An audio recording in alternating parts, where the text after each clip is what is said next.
हरे कृष्णा। मैं हूँ लक्ष्मी नीलम और हम साथ में हैं आज भगवान श्री कृष्ण के एक और अद्भुत से कहानी के साथ।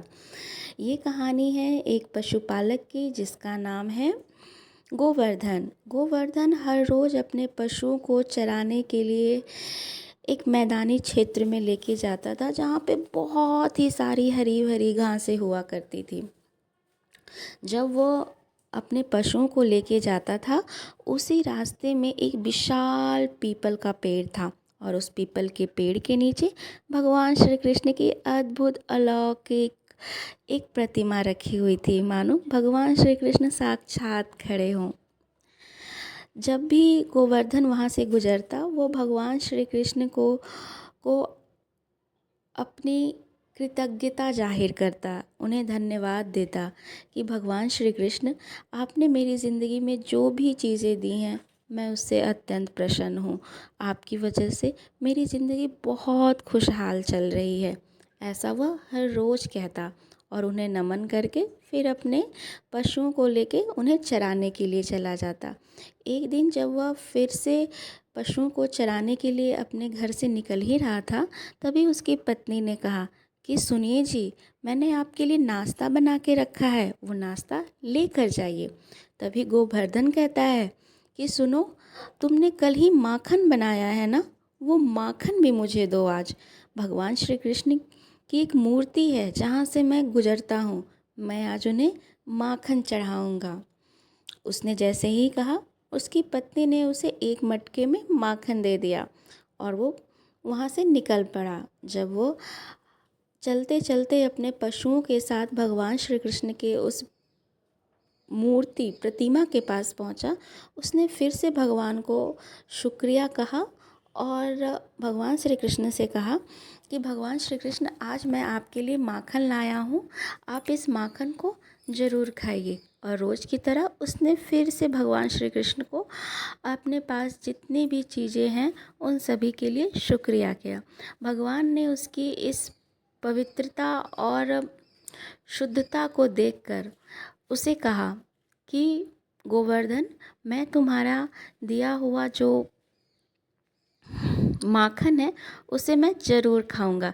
यह बात उसने जैसे ही सुनी, वह आश्चर्यचकित हो गया और उसने कहा कि हे भगवान, क्या ये आप हैं? तो भगवान श्री कृष्ण ने कहा कि हाँ, ये मैं हूँ। तभी गोवर्धन ने कहा कि भगवान, आप मुझे यकीन दिलाने के लिए आप मेरे सामने साक्षात दर्शन दें। भगवान श्री कृष्ण ने उसे अपना दर्शन दिया। यह देखकर गोवर्धन अत्यंत प्रसन्न हुआ और वह कहने लगा कि भगवान, मैं धन्य हो गया आपके दर्शनों के। अगर आप चाहते हैं तो मैं आपके लिए रोज़ मक्खन लाया करूँगा, ताज़े मक्खन, आपको तो बहुत पसंद है। भगवान श्री कृष्ण ने कहा ठीक है। फिर दूसरे दिन गोवर्धन आया, भगवान श्री कृष्ण के लिए माखन लाया और भगवान श्री कृष्ण से माखन खाने का आग्रह किया और दर्शनों का आग्रह किया। भगवान श्री कृष्ण उसकी अत्यंत सरलता और पवित्रता के भाव से अत्यंत प्रसन्न हो गए और उससे कहा कि तुम कुछ वरदान मांगो। तब गोवर्धन ने कहा कि भगवान श्री कृष्ण, आपकी कृपा से मेरी ज़िंदगी में सब कुछ है जो मुझे चाहिए, आप बस ऐसे ही मुझे दर्शन दिया करें। भगवान श्री कृष्ण ने कहा कि ठीक है, मैं तुम्हें दर्शन तो हर रोज़ दूंगा, लेकिन तुम ये बात किसी को बताना नहीं। उसने कहा ठीक है। तो इसी तरह से वो भगवान श्री कृष्ण के लिए रोज़ मक्खन लाता, भगवान श्री कृष्ण उसे दर्शन देते। एक दिन गोवर्धन के मन में यह सवाल आया कि भगवान श्री कृष्ण पूरे दिन खड़े रहते हैं, उन्हें भी तो आराम करने की आवश्यकता होगी। तभी उसने जब भगवान श्री कृष्ण से आग्रह की उनसे पुनः भेंट करने के लिए, तो भगवान श्री कृष्ण उन्हें दर्शन दिए और उसके मन में चल रही दुविधा के बारे में उसने श्री कृष्ण से पूछ ही लिया कि भगवान श्री कृष्ण, आप दिन भर खड़े रहते हैं, आप आराम क्यों नहीं करते? तभी भगवान श्री कृष्ण कहते हैं कि तुम मनुष्यों की समस्या ही यही है, जब तक दिखो नहीं तो विश्वास नहीं होता और जब दिख जाओ तो तुम हमें ही सलाह देने लगते हो। तो उसने कहा कि नहीं भगवान, मैं ये आपको आहत करने के लिए नहीं कह रहा हूँ, बस मैं आपको प्रतिदिन रोज़ खड़े देखता हूँ, इसलिए मेरे मन में ये विचार आया कि आपको भी तो आराम की आवश्यकता है। भगवान फिर से उसकी सरलता से प्रसन्न हो गए और उन्होंने कहा कि मैं इस चीज़ को तुम्हें एक उदाहरण से समझाता हूँ। उन्होंने कहा कि इस वृक्ष के पीछे तुम बैठ जाओ और यहाँ पे जितने भी लोग आते हैं उन सभी की बातें तुम सुनो। उसने कहा ठीक है। भगवान श्री कृष्ण यह बोलकर अंतर्ध्यान हो गए और गोवर्धन पेड़ के पीछे बैठ गया। इतने में ही कुछ देर के बाद एक व्यापारी आया और उसने कहा कि भगवान श्री कृष्ण, आपका बहुत बहुत धन्यवाद, आपने मेरा व्यापार को बहुत बढ़ाया और भी व्यापार को बढ़ाएं, इसके लिए मुझे आशीर्वाद दें। और यह कहते हुए उसने बातों ही बातों में अपनी एक पैसे की थैली वहीं पे छोड़कर चला गया। उसके बाद कुछ देर बाद एक गरीब व्यक्ति आया रोते रोते भगवान श्री कृष्ण के पास और उसने कहा कि भगवान श्री कृष्ण, मुझ पे दया कीजिए, मेरा परिवार कई दिनों से भूखा है।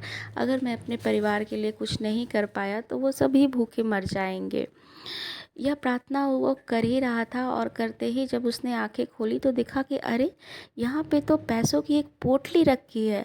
वह अत्यंत प्रसन्न हो गया और भगवान श्री कृष्ण से कहा कि भगवान, आपने मेरी प्रार्थना इतनी जल्दी सुन ली, मैं अथाह आभारी हूँ आपका। और वह वहाँ से पैसों की पोटली उठाया और चला गया।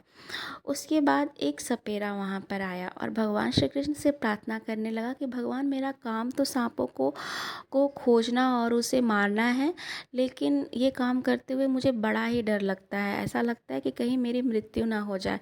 आप इन सभी चीज़ों से मेरी रक्षा करना। ऐसा वो प्रार्थना ही कर रहा था, तभी वहाँ पे व्यापारी अपने सैनिकों के साथ आ गया और बोला कि यहाँ पे मैंने अपने एक पोटली रखा था पैसों से भरा, ज़रूर तुमने चुरा लिया है, उसे वापस करो। वह सपेरा बोला, नहीं, मैंने नहीं लिया। यह देखकर गोवर्धन बड़ा परेशान हुआ और सोच रहा है कि भगवान श्री कृष्ण कुछ बोल क्यों नहीं रहे हैं, नहीं तो इस सपेरे को सजा हो जाएगी।